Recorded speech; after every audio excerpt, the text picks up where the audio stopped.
So I was lying in bed the other night trying to read my phone and started complaining to my wife about how my vision keeps getting worse. And then how stiff I feel when I wake up in the morning and how a recent injury is taking too long to heal. And she said, well, yeah, you're 44. That's when things start to head downhill. And I was like, 44? That seems very specific. I thought, 50 was what people complain about. And she said, no, it's a thing. 44 years old and 60 years old, there's a drop off there. And you know what? She was right. This study, published in Nature Aging in August of 2024, analyzed a ton of proteins and metabolites in people of various ages and found, when you put it all together, that there are some big changes in body chemistry over time, and those changes peak at age 44 and age 60. I should know better than to doubt my brilliant spouse. But deep down, I believe the cliche that age is just a number. I don't particularly care about being 44 or turning 50 or 60. I care about how my body and brain are aging. If I can be a happy, healthy 80-year-old in full command of his faculties, I would consider that a major win, no matter what the calendar says. So I'm always interested in ways to quantify how my body is aging, independent of how many birthdays I've passed. And, according to a new study, there's actually a really easy way to do this. Just stand on one leg.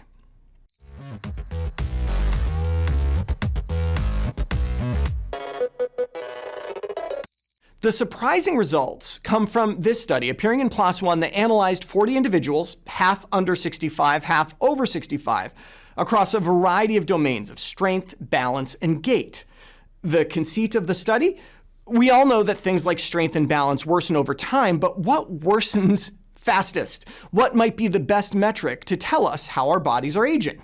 To that end, you have a variety of correlations between various metrics and calendar age. For instance, here you see the relationship between grip strength, long a favorite of longevity researchers, and age, showing a weak but nevertheless significant negative correlation.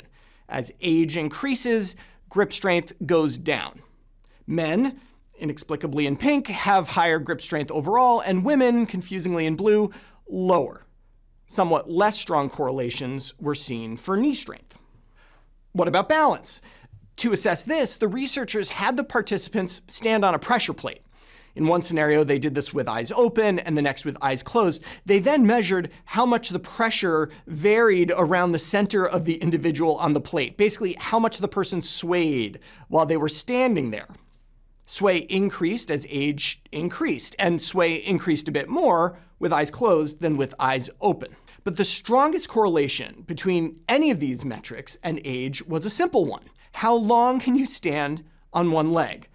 Particularly for the non-dominant leg, what you see here is a pretty dramatic drop-off in balance time around age 65, with younger people able to do 10 seconds with ease, and some older people barely being able to make it to 2.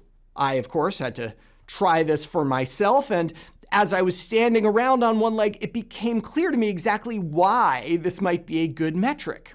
It really integrates balance and strength in a way that the other tests don't. Balance, clearly, since you have to stay vertical over a relatively small base, but strength as well, because, well, one leg is holding up all the rest of you. You do feel it after a while. So this metric passes the smell test to me, at least as a potential proxy for age-related physical decline. But I should be careful to note that this was a cross-sectional study. The researchers looked at various people who were all different ages, not the same people over time, to watch how these things change as they aged. Also, the use of the correlation coefficient in graphs like this implies a certain linear relationship between age and standing on one foot time. The raw data, the points on this graph, don't appear that linear to me. As I mentioned above, it seems like there might be a bit of a sharp drop-off somewhere in the mid-60s.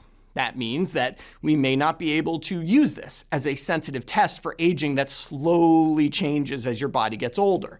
It might be that you're able to essentially stand on one leg as long as you want until one day you can't. That gives us less warning and less to act on.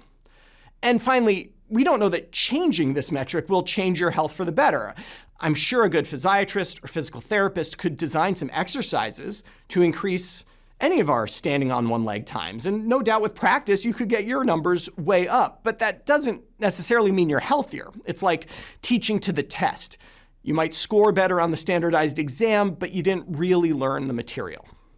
So I'm not adding one leg standing to my daily exercise routine, but I won't lie and tell you that from time to time, and certainly on my 60th birthday, you may find me standing like a flamingo with a stopwatch in my hand.